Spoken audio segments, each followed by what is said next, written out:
ఈరోజు భువనేశ్వరి పీఠాధిపతులు శ్రీ శ్రీ శ్రీ కమలానంద భారతి స్వామి వారిని నెల్లూరులో కలవడం జరిగింది.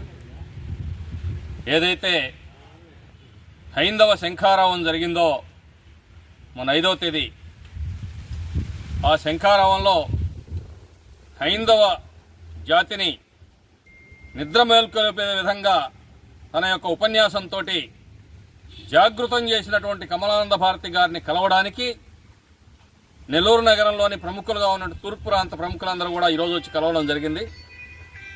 స్వామివారు ఈరోజే కాదు,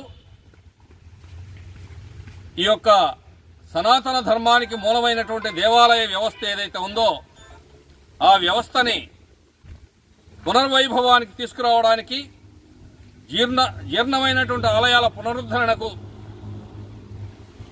11,000 కిలోమీటర్లు ఉమ్మడి రాష్ట్రంలో 2 పర్యాయాలు బాసర నుంచి తిరుమల దాకా, శ్రీకూర్మం నుంచి తిరుమల దాకా పాదయాత్ర చేసి దాదాపు 9,000 గ్రామాలు తిరిగి గ్రామాన భజన మండళ్ళు, భక్త మండళ్ళు ఏర్పాటు చేసి దేవాలయ వ్యవస్థకు పునరుజ్జీవం కల్పించినటువంటి పీఠాధిపతి కమలానంద భారతి గారు. వారి యొక్క ఉపన్యాస ఉత్తేజానికి ఆకర్షితులైనటువంటి తూర్పు ప్రాంత ప్రముఖులందరూ కూడా ఈరోజు ఆయన యొక్క ఆశీర్వచనం తీసుకోవడం జరిగింది. మేమందరం కూడా స్వామివారికి ఒక విజ్ఞప్తి చేశాం. మీరు గతంలో ఏ విధంగా రథయాత్ర చేశారో అదేవిధంగా తిరిగి రథయాత్ర మళ్ళా ప్రారంభించండి. హైందవ చైతన్యానికి, హిందూ ధర్మ పరిరక్షణకి, సనాతన ధర్మ పరిరక్షణకి, ఆలయ వ్యవస్థ పునరుద్ధరణకు, ఆలయాల్ని కాపాడుకోవడానికి ఈ దేశంలో ఉండేటువంటి పీఠాధిపతులు అందరూ కూడా పాదయాత్రలు చేయాలా. అందరూ ఏకకంఠంతో మొన్న ఏదైతే ఒక ఉత్తేజంతో స్ఫూర్తిని తెచ్చారో హైందవ శంఖారావంలో, అదేవిధంగా ముందు కూడా ఈ జాతిని అదేవిధంగా నడిపించాలా.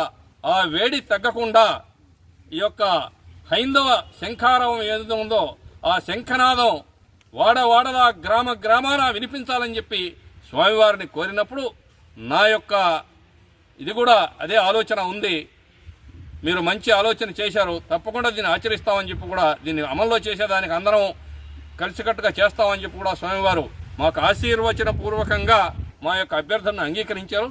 కాబట్టి నేను కోరుకునేది కూడా ప్రతి పీఠాధిపతి, ప్రతి స్వామీజీ, ప్రతి ఒక్క ధార్మికవేత్త ఈ యొక్క ఆలయాల సంరక్షణ కోసం, సనాతన ధర్మానికి మూలమైనటువంటి ఆలయాల చైతన్యం కోసం, ఆలయాల్లో ధర్మ పరిరక్షణ కోసం వాళ్ళందరూ కూడా కలిసి పాదయాత్ర చేయాలని చెప్పి సందర్భంగా కోరుకుంటున్నాం. అందరికీ కూడా స్వామివారి ఆశీస్సులు పుష్కలంగా ఉండాలని, ఈ యొక్క ఆలయాలన్నీ పునర్వైభవంతో విరాజిల్లాలని చెప్పి కోరుకుంటున్నాం. సమయానికి